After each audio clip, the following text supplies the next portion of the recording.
नमस्कार, मैं हूं आशीष त्रिपाठी आपके साथ। और राहुल गांधी के समर्थन में प्रदर्शन चल रहा है कांग्रेस का। भूपेश बघेल क्या कुछ कह रहे हैं, सुनवाते हैं आपको। घबराते केवल कांग्रेस से, कांग्रेस के नेता राहुल गांधी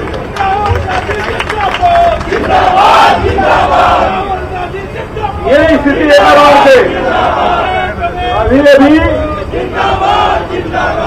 जी, केंद्रीय मंत्री भूपेंद्र यादव जी एक मन के बयान आया है कि मोदी जी पिछड़े वर्ग साथे ओकर अपमान करत, मतलब अडानी की जवाब नहीं देना है।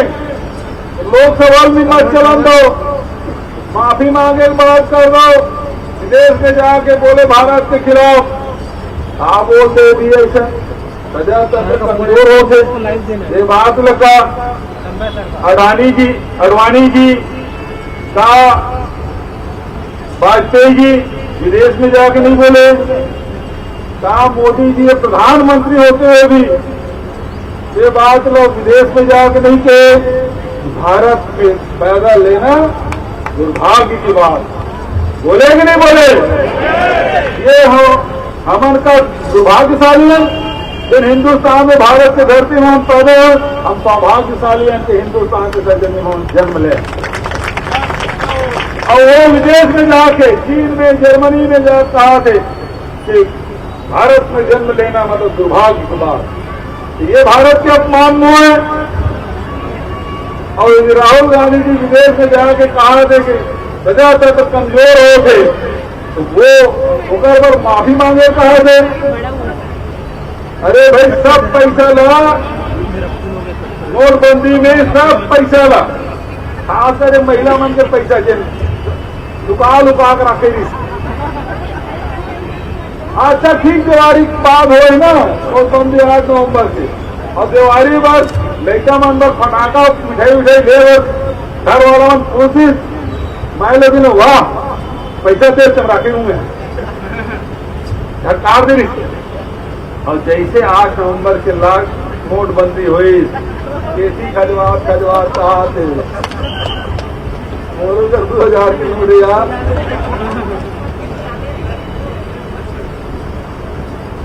कहा ला गए सब पैसा तो जमा करा दी। लेकिन महिला मन पैसा एक बार नहीं रखे, दुकान रखते थे ना। घर में जब संकट आ जाते, परेशानी आ जाते, तब वही महिला मन वो फुलकाए। मुख्यमंत्री भूपेश बघेल को आप सुन रहे थे और राहुल गांधी को इस सजा के खिलाफ धरना प्रदर्शन चल रहा है, वहां पर संबोधित कर रहे थे मुख्यमंत्री भूपेश बघेल। बढ़ते हैं आगे, रायपुर से अगली बड़ी खबर। राहुल गांधी के खिलाफ सजा के विरोध में कांग्रेस का प्रदर्शन जारी है और इस विषय को लेकर बढ़ते आगे, रुक करेंगे अगली बड़ी खबर का। राहुल गांधी की सजा पर दरअसल 3 बार अदालत से माफी क्यों मांगी, ये नरोत्तम मिश्रा का कहना। अगर सत्य बोलते हैं तो माफी क्यों मांगते हैं? कांग्रेस के लोग कह रहे हैं वे अपराधी नहीं हैं। 7 बार जमानत पर वे क्यों बाहर आए? 3 बार अदालत से माफी क्यों मांगी? अगर सत्य बोलते हैं तो माफी क्यों मांगते हैं? जेल जाने से डरते नहीं तो फिर जमानत क्यों ली? गृहमंत्री नरोत्तम मिश्रा का बड़ा बयान। राहुल गांधी को घेरते हुए उन्होंने कांग्रेस पर निशाना साधा। पे क्यों है ये बताएं। 3 बार अदालतों से माफी क्यों मांगी है ये बताना चाहिए। अगर सत्य बोलती हैं तो माफी क्यों मांग रहे हैं, ये मूल प्रश्न है। अगर जेल जाने से उन्होंने लिखा है डरते नहीं है, तो फिर जमानत क्यों ली, ये भी बताना चाहिए। इधर जमानत भी ले रहे हो, उधर कह रहे हो जेल जाने से डरते नहीं हो। विदेश में जाके देश के खिलाफ बोलने की आदत और देश में रहकर देश के लोगों को बदनाम करने की आदत जिन व्यक्तियों को होती है, उन लोगों के पास फिर इस तरह। और नरोत्तम मिश्रा के इस बयान को लेकर कांग्रेस का पक्ष जानेंगे। अजय जी हमारे साथ जुड़ गए हैं। सर, न्यूज 18 मध्य प्रदेश छत्तीसगढ़ पर स्वागत है। नरोत्तम मिश्रा कह रहे हैं कि कांग्रेस के लोग बोल रहे हैं कि राहुल गांधी अपराधी नहीं है, कोर्ट में जाके माफी मांगते हैं। अगर उन्हें डर नहीं लगता जेल जाने से तो फिर जमानत क्यों मांग रहे हैं, जमानत क्यों ले रहे हैं? वो क्या कहेंगे सर? देखिए, जिस तरह से भारतीय जनता पार्टी की केंद्र और राज्य सरकारों द्वारा विरोधी दलों के नेताओं के ऊपर षड्यंत्र करके कार्रवाई की जा रही है, ये देश के सामने है।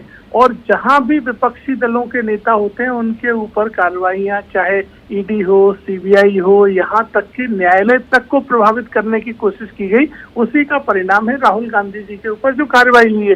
देश जानता है राजनीतिक मामले में षड्यंत्र करके राहुल गांधी जी को निशाना बनाया गया है। भारतीय जनता पार्टी के नेता अपनी अनीति को सिद्ध करने के लिए इस तरह का दुष्प्रचार कर रहे हैं। राजनीतिक बयान को अपराध की श्रेणी में लाया जा रहा है। जो आरोप आप लगा रहे हैं न्यायालय को प्रभावित करने का, ये गंभीर है। आप इसे पूरी जिम्मेदारी से बोल रहे हैं? देखिए, न्यायालय में पुलिस के द्वारा ही चालान पेश किया जाता है, पुलिस के बयान दर्ज होते हैं। तो मेरा आपसे स्पष्ट तौर पर कहना है कि ईडी, सीबीआई, यहाँ तक कि स्थानीय पुलिस सभी भारतीय जनता पार्टी के हिसाब से काम कर रहे हैं और विपक्षी दलों को निशाना बना रहे हैं, जिसका परिणाम राहुल गांधी जी को जिस तरह की सजा दी गई, ये एक षड्यंत्र का हिस्सा है। राहुल गांधी जी ने राजनीतिक बयान दिया था, उसमें कुछ भी ऐसा नहीं था। ऐसे कई बयान भाजपा के बड़े बड़े नेताओं के पब्लिक डोमेन में है, जिनकी आज तक कहीं कोई कार्रवाई नहीं हुई, केवल विपक्षी दलों के खिलाफ कार्रवाई तो अजय जी शिकायत पर हुई है। अब कांग्रेस ने शिकायत नहीं की तो इसमें मैं आपके पास आऊंगा सर। हमारे साथ राजपाल सिसोदिया जी हैं बीजेपी से, उनसे भी बात करते हैं। राजपाल जी, अजय जी कह रहे हैं कि न्यायालय के काम को प्रभावित कर रहे हैं भाजपा के लोग। मैं नहीं मानता हूँ कि इस प्रकार से कोई बात होती होगी हाँ। कि न्यायालय किसी से प्रभावित होता होगा, क्योंकि इंडिपेंडेंट है। हमारे यहाँ जुडिशली इंडिपेंडेंट है, हमारे यहाँ न्यायपालिका स्वतंत्र है और न्यायपालिका भारत के संविधान के अनुसार सीआरपीसी और आईपीसी और सीपीसी के प्रावधानों के तहत काम करती है। ये कांग्रेस तो एक खिसियानी बिल्ली खंबा नोचे वाली कहावत चरितार्थ करने का काम करते हैं। इनके नेता बिना सोचे समझे बहुत बोलते हैं। जिम्मेदार पद पर है पर जिम्मेदारी का भान नहीं है जिनको। कुछ भी बोलना, कुछ भी करना, 2-2, 3-3 जगह से जमानत पे है, कई सारे ईडी इत्यादि केस की जांच चल रही है, सजा याफ्ता है। सजा याफ्ता होने के बाद में फिर अभी जो है फिलहाल में वो एक्सटेंशन पे है, उनका ऑर्डर लोअर कोर्ट ने सस्पेंड कर रखा है, वो अपील कर रहे हैं, वो कोर्ट के अंदर जाकर न्याय की गुहार कर रहे हैं। हाँ। वो निर्दोष है तो उनको सजा कैसे हुई? सजा हुई है इसका अर्थ ही ये होता है कि वो दोषी है, उन्होंने उनकी गरिमा के अनुकूल कृत्य नहीं किया है, उन्होंने आपराधिक कृत्य किया है, उन्होंने मान हानि का काम किया है किसी समाज विशेष को। कांग्रेस अपराधी नहीं मानती है। कांग्रेस के अजय जी भी ये कह रहे हैं कि ये सब षड्यंत्र के तहत हुआ है। बहुत बहुत शुक्रिया आप दोनों का समय निकालने के लिए, न्यूज 18 मध्य प्रदेश छत्तीसगढ़ से बात करने के लिए। बढ़ते आगे और अगली खबर, किसानों के लिए सीएम भूपेश बघेल ने एक बड़ी घोषणा की है। दरअसल अब सरकार किसानों से 20 प्रति क्विंटल एकड़ धान खरीदेगी। दरअसल 20 क्विंटल प्रति एकड़ धान खरीदे जाने का प्रावधान किया गया और अब तक 15 क्विंटल प्रति एकड़ की दर से खरीदी होती थी। वहीं धान पर अब सियासत शुरू हो गई है। पूर्व मंत्री अजय चंद्राकर ने तंज कसते हुए कहा कि धान खरीदी की तारीख तक दूसरी सरकार शपथ लेगी और हमें किसी भी घोषणा की चिंता नहीं है।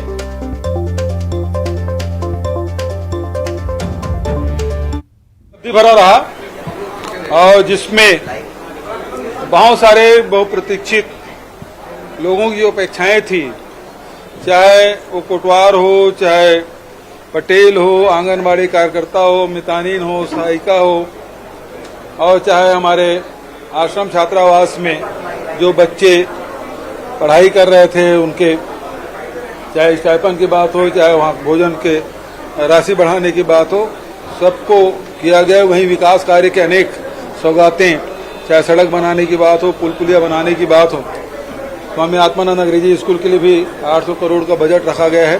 शिक्षा विभाग में 1000 करोड़ का। इस प्रकार से लगातार इस सत्र में बहुत सारी घोषणाएं हुई, जिसके बारे में अनेक बार चर्चा हो चुकी है। अनुदान मांग में सारे मंत्रियों ने जवाब दिए और 5-5, 6-6 विधेयक, संशोधन विधेयक भी पास हुआ, जिसमें राजस्व विभाग के, नगरीय प्रशासन विभाग के और भूतपूर्व विधायकों के विधेयक थे। और सबसे बड़ी बात यह है कि पत्रकार सुरक्षा कानून जो लाया गया पूरे देश में, ये दूसरा है। पहले महाराष्ट्र में हुआ था, लेकिन अभी तक वो लागू नहीं हो पाया। हमारे छत्तीसगढ़ में इसको भी हम लोगों ने पास किया है। और आज विभिन्न मांगों के साथ जो साथी मांग कर रहे थे, उन घोषणाओं के साथ साथ किसान साथी, चूंकि प्रदेश किसानों का प्रदेश है और पिछली सरकार ने उसे 10 क्विंटल कर दिया था, हम लोग आंदोलन किए तो 15 क्विंटल हुआ था। और हमारी जो योजना है राजीव गांधी किसान न्याय योजना, और इसके कारण से उत्पादन भी बढ़ा है, किसानों की संख्या में वृद्धि हुई है।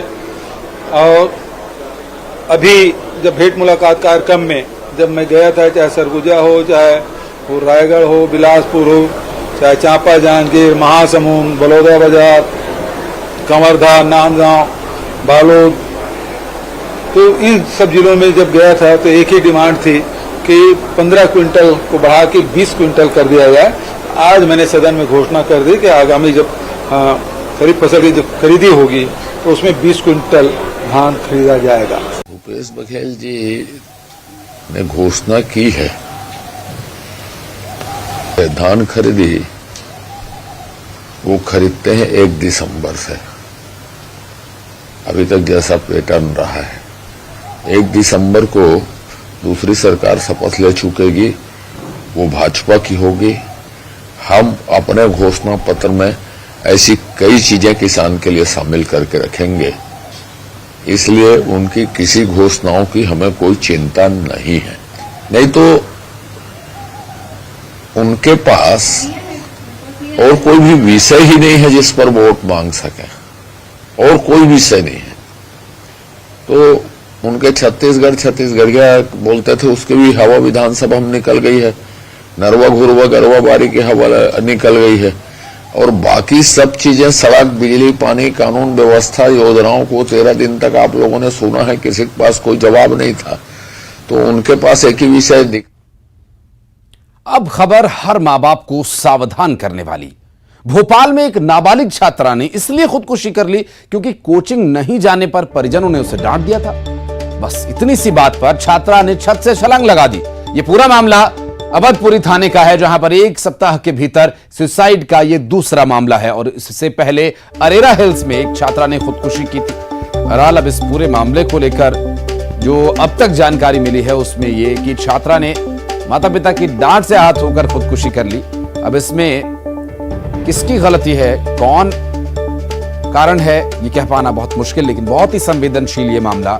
1 सप्ताह में दूसरा सुसाइड का ऐसा मामला सामने आना ये बहुत दुखद है और बहुत ही ये सोचनीय विषय है कि इसमें आखिर बच्चों को किस तरह से समझाया जाए। कोचिंग नहीं जाने पर परिजनों ने उसे डांट दिया था और इस बात को लेकर उसने खुदकुशी कर ली, ऐसी जानकारी अब तक मिल रही। जितेंद्र हमारे सहयोगी इस वक्त हमारे साथ मौजूद है। जितेंद्र, अभी ये जो अब तक जानकारी सामने आई है कि बच्ची ने डांट से आहत होकर खुदकुशी कर ली, और 1 हफ्ते में ऐसा ये दूसरा मामला, बहुत संवेदनशील और बहुत सोचनीय विषय। बिल्कुल, अगर बात करें तो ये मासूम बच्चों के द्वारा उठाई जाने वाली सबसे हृदय विदारक घटना है। और ये अवधपुरी में जो रीगल टाउन हम बता रहे हैं, 7वीं मंजिल, आप देखिए ये 7वीं मंजिल है। यहीं से रिया पांडे, जो कि 9वीं क्लास की छात्रा थी और 13 साल की उसकी उम्र है, क्या महज 13 साल की उम्र में उसने आत्महत्या जैसा कदम उठाया। ये 7वीं मंजिल से उसने छलांग लगाई और उसके बाद वो यहाँ नीचे आकर फ्लोर पर गिर जाती है। हालांकि घायल अवस्था में फिर यहाँ कुछ लोग लेकर पहुंचते हैं, रात भर उसका इलाज चलता है, मगर इलाज के दौरान उसने दम तोड़ दिया। मगर कह सकते हैं कि एक ही सप्ताह में दूसरी घटना है। इसके पहले अरेरा हिल्स थाना इलाके में एक जो 7वीं क्लास की छात्रा ने फांसी लगा ली थी। हालांकि ये जो अवधपुरी का पूरा मामला, ये जो कैमरा यहाँ पर लगा हुआ है गेट पर, इस कैमरे में वो घटना कैद हुई है। पुलिस पूरे मामले की जांच कर रही है। इस गेट पर ये जो कैमरा आपको नजर आ रहा है, इस कैमरे में पूरी घटना कैद हुई है। छात्रा जब ऊपर से नीचे गिरती है तो इसमें कुछ उससे गिरते हुए उसे उस कैद किया है। मगर ये सोसाइटी वाले भी काफी डरे समय हैं। आप देख सकते हैं कि काफी हाई राइज बिल्डिंग है और ऊपर निश्चित रूप से। और ये जो पूरा प्रकरण है, इस पर माँ बाप से हालांकि उनकी स्थिति अभी बात करने की नहीं होगी। एक बच्चा जो सुसाइड कर लेता है और उस मामले में ये बात सामने आती कि उनके माँ बाप की डांट से आहत होकर उसने ऐसा कर लिया। ऐसे माँ बाप की मनोदशा क्या होगी, उनकी इस वक्त कैफियत क्या होगी, ये अंदाजा लगा पाना भी बहुत मुश्किल है। बहुत शुक्रिया आपका इस पूरे मामले पर जानकारी देने की।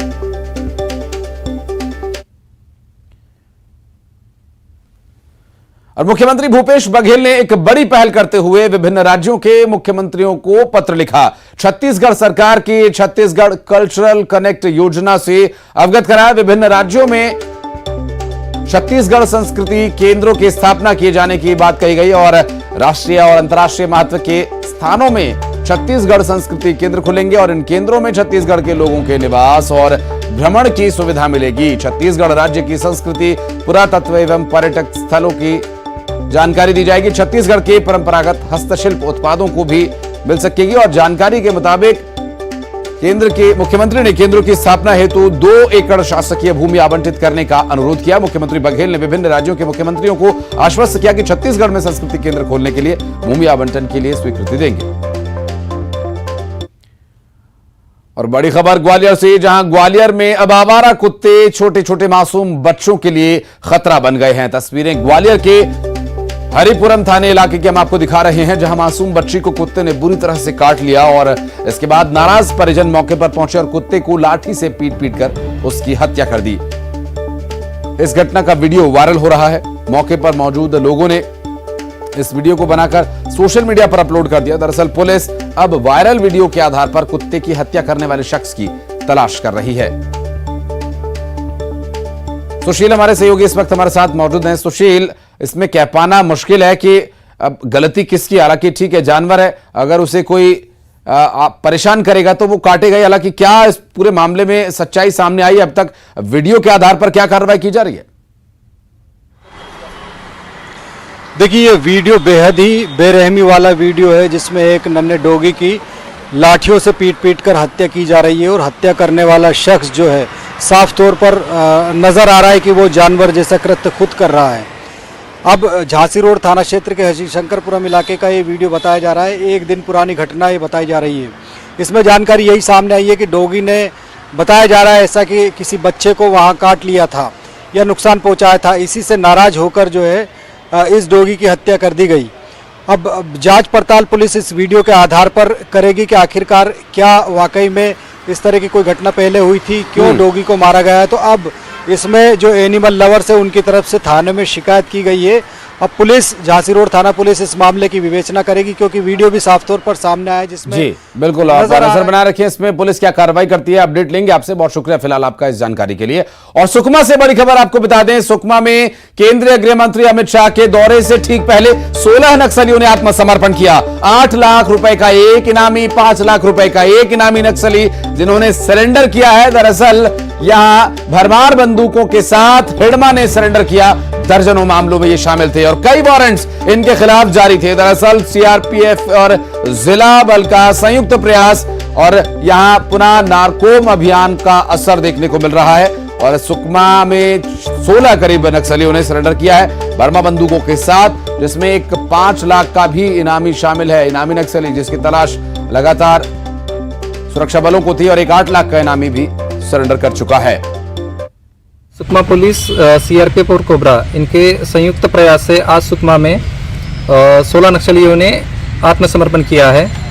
इसमें सबसे महत्वपूर्ण बात, इसमें टोटल 8 लाख का एक, 5 लाख का एक, 1 लाख के 2 और एक भरमार वेपन सहित सरेंडर किया है।